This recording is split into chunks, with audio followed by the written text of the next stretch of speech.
After 2 grueling weeks of training camp and 6 preseason games, the Boston Bruins roster for 2023-24, the Centennial season, is pretty much set, minus one addition to come. We're going to talk about who made it, who did not, and what the expectations are for this season coming up on today's episode of Locked On Boston Bruins. You're Locked On Bruins, your daily podcast on the Boston Bruins. Part of the Locked On Podcast Network, your team every day.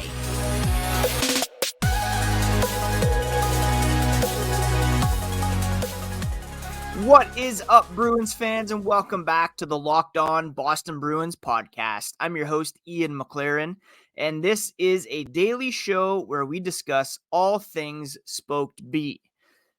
Today is Tuesday, October 10th, and I want to thank you so much for making Locked On Bruins part of your day every day. Free and available on your favorite podcast app and on YouTube. We are part of the Locked On Podcast Network, your team every day. And today's episode is brought to you by Game Time. Download the Game Time app, create an account, and use code LOCKEDONNHL for $20 off your first purchase. It is the beginning of a brand new NHL season. Puck drops tonight. The Bruins begin tomorrow night against the Chicago Blackhawks. The fourth season in the history of Locked On Boston Bruins. For those of you who may be new, I am a lifelong Bruins fan. I've been covering this team for various outlets for 19 years, 18 years, 19 years. Unbelievable. And been hosting this podcast since the beginning, 4 years ago. I'm a former hockey news editor for The Score, written for SB Nation, and so happy to be back for another season here on Locked On Boston Bruins, talking about this team every single day. It's something I do in my spare time anyways. The Bruins are always on my head, for better or worse, and it's such a joy to be able to talk about this team with you each and every day and to continue to build this community. If you want to follow along on social media, you can do so at Locked NHL Bruins. You can find me, my dad jokes, hockey thoughts at Ian C. McLaren. And we do know who will be in the opening night lineup tomorrow against the Chicago Blackhawks, taking on Connor Bedard, Taylor Hall, Nick Foligno, and others. We're going to preview that game, of course, on tomorrow's episode. But for now, who is on the team? A couple of surprises, a couple of guys who we didn't necessarily think would be on the team a couple weeks ago. And the Bruins taking a younger approach in some ways this year by including Matt Poitras and John Beecher as their third and fourth line centers, respectively, beating out the likes of Patrick Brown and Morgan Geekie, who seem to have the jump on the third line center role. He will shift to the wing for the time being with Matt Poitras around. Now, that's not to say he'll be with the team for the entire season. He's still very young, has yet to make his NHL debut in the regular season. Even Don Sweeney yesterday said, they tried to temper expectations internally and externally in terms of what they expect from a younger player like Poitras. You get excited about things you're throwing at them and challenges they talked about internally. The coaches discussed it, and then they meet those expectations. They push, they take those challenges head on, and let's say, for example, when Poitras played the second of a back-to-back against a pretty heavy Rangers team in a road environment, and see how they're going to handle it. He stepped up. He played so well in the preseason, and he earned a roster spot. Doesn't matter what his age is. Doesn't matter his size at the moment. He played well enough to warrant inclusion on the opening night roster, and the same with Johnny Beecher. There's going to be continuing evaluation for both players, Don Sweeney said. But lo and behold, two of these guys on the roster, they're hopeful that they'll continue to progress, and everybody's going to have to come in, support young players, see how far they can take it. But for the time being, they're on the team. And Sweeney said, everyone would like to sit here and tell you they expected Poitras to step up. You don't know the timeline. The scouts did a good job canvassing and bringing players to the table that you're trying to project who could succeed, who could fit in with the team, the culture. 17, 18 years old, it's difficult to know beyond those top players like a Connor Bedard. It comes down to the individual, and he said Matthew has stepped forward every challenge thus far. We'll see if it continues. They're hopeful it does, and it's a credit to him. As Bessie jumps up on the podcast here. Say hi, Bess. Big Matt Poitras fan over here. So, Poitras, Beecher in the lineup. We love to see it. They are joined by, of course, usual suspects, David Pastrnak, Brad Marchand, Charlie Coyle, Pavel Zacha, Jake DeBrusk, Trent Frederick, Morgan Geekie, Milan Lucic, James Van Riemsdyk, and Jacob Lauko up front. On defense, you'll have Charlie McAvoy, Havis Lindholm, Brandon Carlo, Matt Grzelcyk, Derek Forbort, Kevin Shattenkirk, and Ian Mitchell as your seventh defenseman. In net, of course, Linus Ullmark, Jeremy Swayman. That, at the moment, is a 21-player roster. The Bruins currently have $1.32 million in available cap space, and the belief is they will indeed use that to sign Danton Heinen, who is on a PTO. Sweeney said yesterday that they're still weighing their options as it relates to potentially signing Heinen. Been here on a PTO. He's made the decision difficult. They're going to take it right down to the wire when they make their final roster decisions. The belief was that, and we'll talk about this here in the next segment, but the belief was that Don Sweeney was looking to make a trade on Monday to clear some not only cap space, but also a roster spot for defenseman Mason Lohrei. Didn't happen, and Heinen yet to be signed as well, because every day counts towards the cap. So I guess if you wait until the very last moment, you just save that extra little bit of cap space along the way. So the expectation is that Danton Heinen will be signed at some point here today and could possibly maybe not be in the lineup tomorrow night, but will serve as the extra forward for sure. The lines at the moment look like Coyle with Marchand, DeBrusk, Zacha with Pastrnak, Van Riemsdyk, Poitras with Geekie, Frederick, Beecher with Lucic and Lauko. And I'm pretty excited to see those players in action. Now, here in a moment, we're going to talk about who didn't make the team and a player that the Bruins actually lost on the waiver wire. And we'll discuss that here coming up after a quick word about our sponsor today, our friends over at Game Time. Back in the summer, my wife and I used the Game Time app to secure tickets to see Ben Harper and City and Color in Toronto. And it was a fantastic experience because we could see the view from our seats before we bought them. We knew exactly what to expect when we arrived.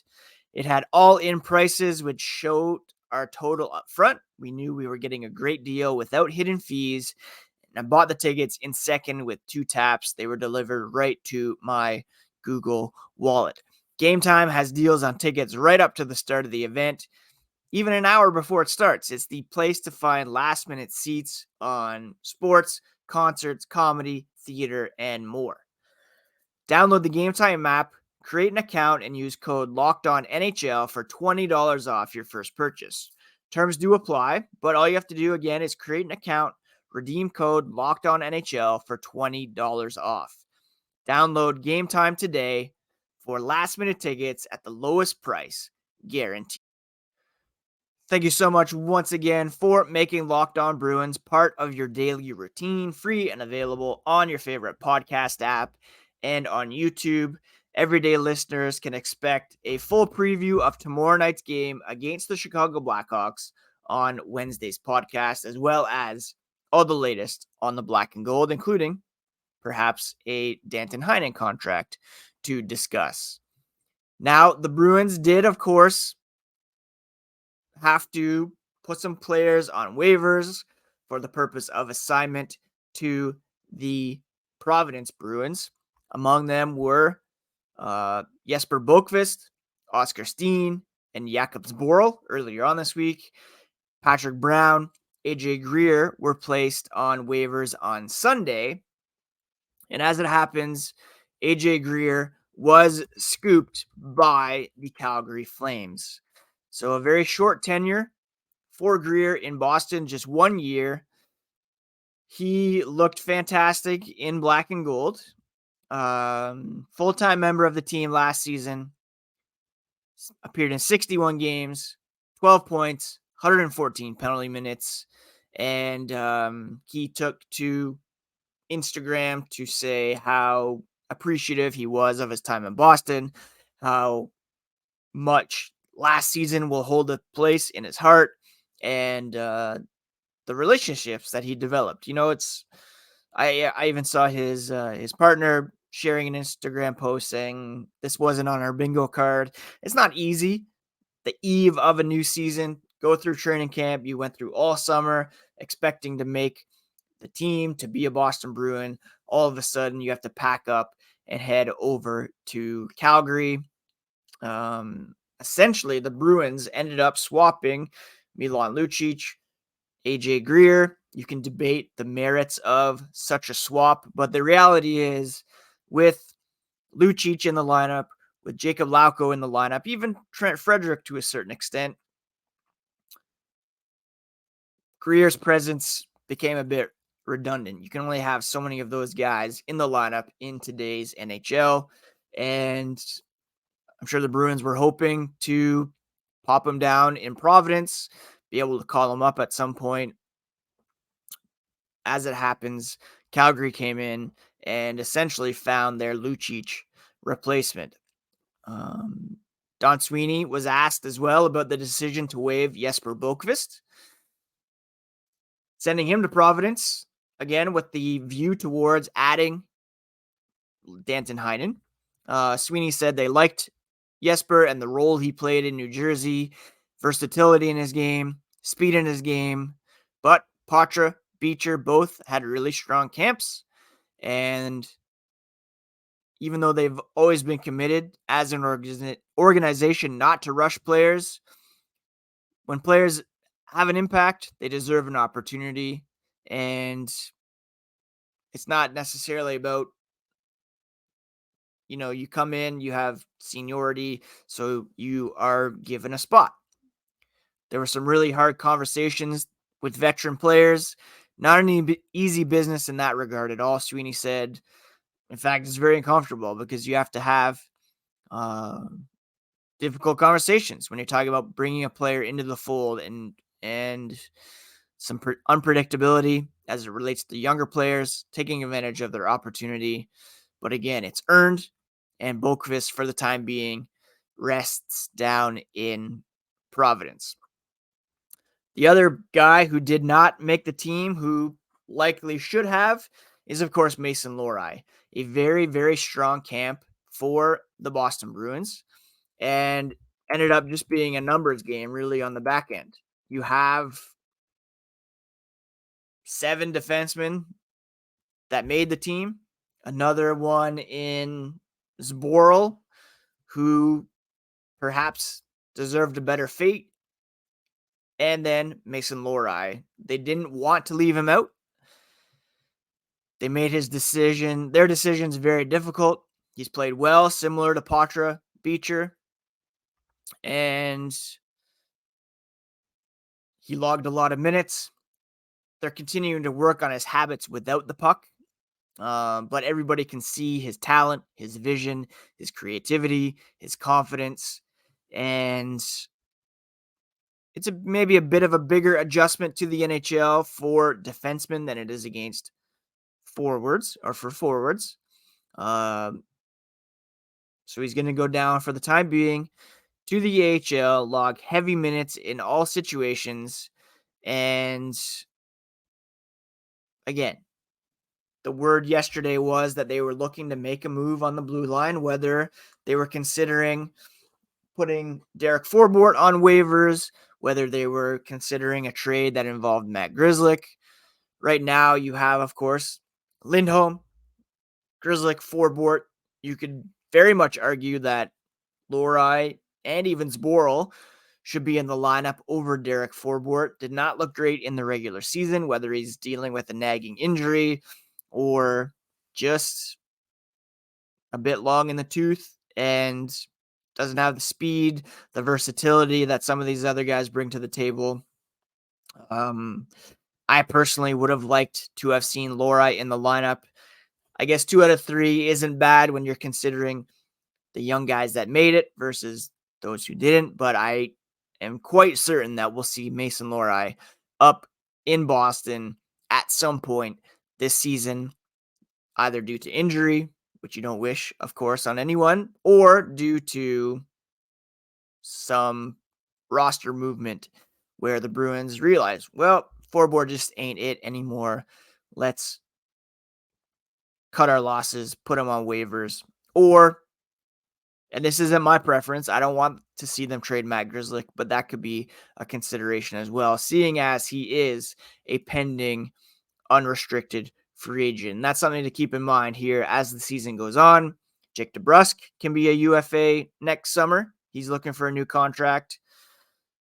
Milan Lucic, James Van Riemsdyk, only on 1-year deals, and who knows, Van Riemsdyk could end up being trade fodder down the line as the Bruins look to recoup some draft picks. Their first this year is top 10 or bottom 10 protected. They have no second rounder, no third rounder. Grzelcyk, Forbort, Shattenkirk on the back end are all UFAs as well. So any one of those guys could be flipped for picks near the deadline, especially if the Bruins are on the outside looking in. Or just because other guys have stepped up, like Lohrei, like Zboril. And then, of course, the biggie is Jeremy Swayman, who will be an RFA next summer, and the whole goalie conversation might rear its head once again. All right, so that's a look at the lineup for the time being. Poitras, Beecher make it. Lohrei does not. And we're going to discuss expectations for the upcoming season from a fan perspective, but also from on high. And we'll take a look at that after the break. New England Patriots fans may be losing interest in this NFL season, but you can get in on the action right now with FanDuel, America's #1 sportsbook. Right now, new customers can get $200 in bonus bets guaranteed when you place a $5 bet. That's $200 in bonus bets, win or lose on that minimum $5 bet. So if you've been thinking about joining FanDuel, there's no better time to get in on the action. Their app is so easy to use, and there's a wide range of betting options like spreads, player props, over-unders, and more. So visit FanDuel.com/lockedon to get in on the action this NFL season. FanDuel is the official partner of the NFL. Get in on the action today. So what are the expectations for the Boston Bruins during their Centennial season? There's going to be a lot of hoopla around this team because of the 100th celebration. Expectations likely tempered because of the departures of Patrice Bergeron, David Krejci, and a whole bunch of other players. And, of course, expected regression coming following that record-breaking regular season. Having said that, the expectation according to CEO Charlie Jacobs, is that they will deliver a team that can at least make the playoffs. He said, quote, "We feel pressure from our fan base virtually every day to try to improve our club. That doesn't change from season to season. The expectation is that we will deliver a team that can at least make the playoffs."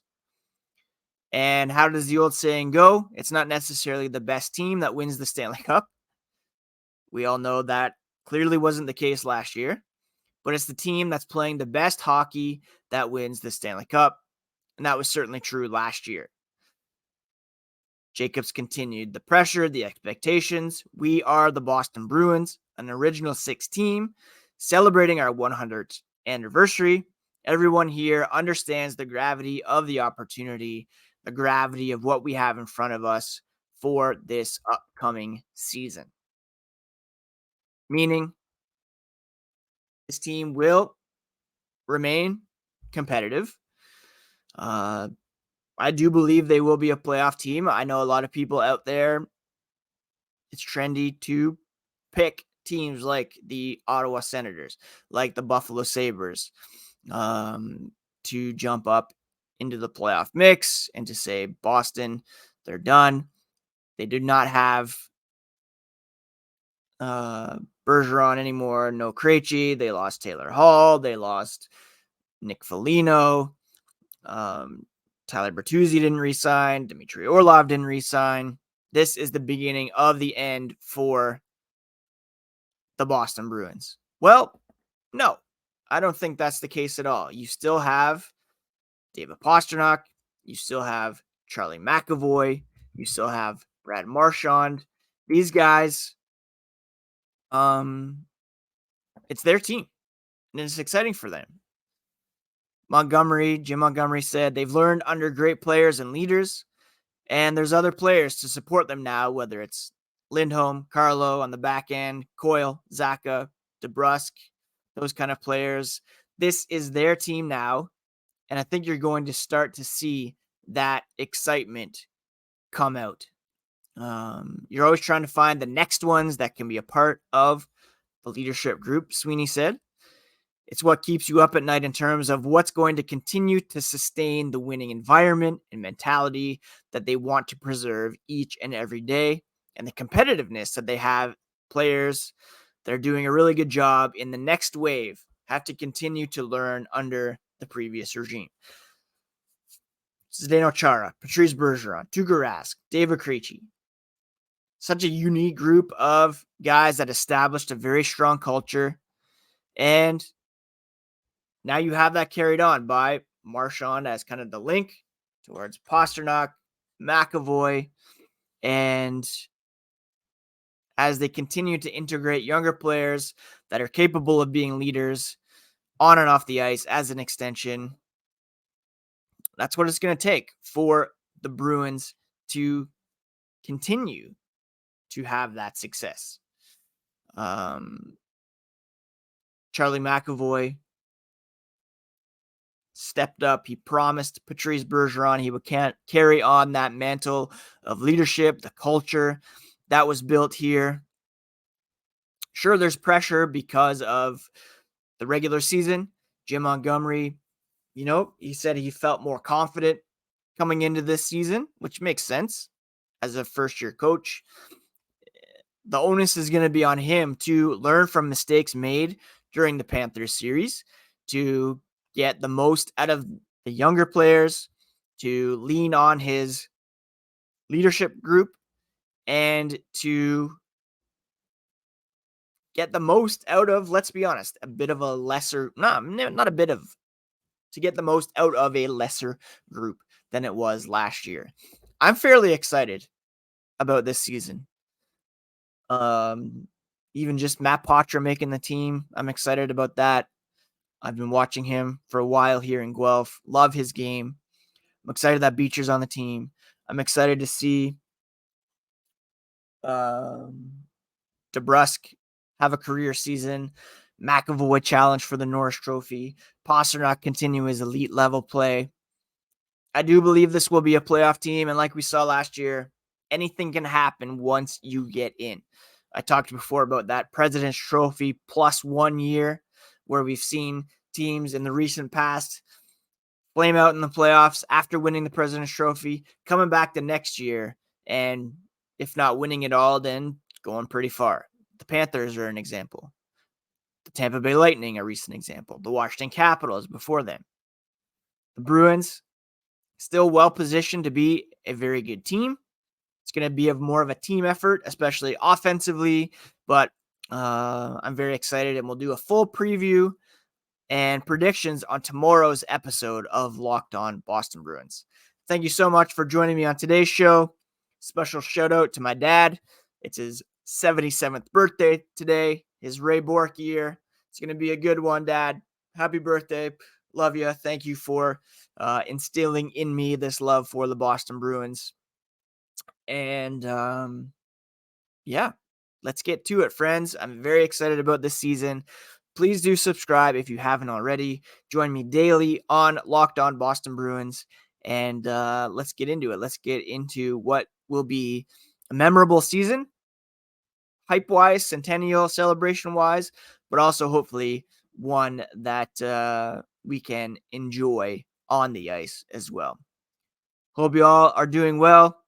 Take care of yourselves. Take care of each other. And we'll talk to you again here tomorrow on Locked On Bruins, part of the Locked On Podcast Network, your favorite team every single day.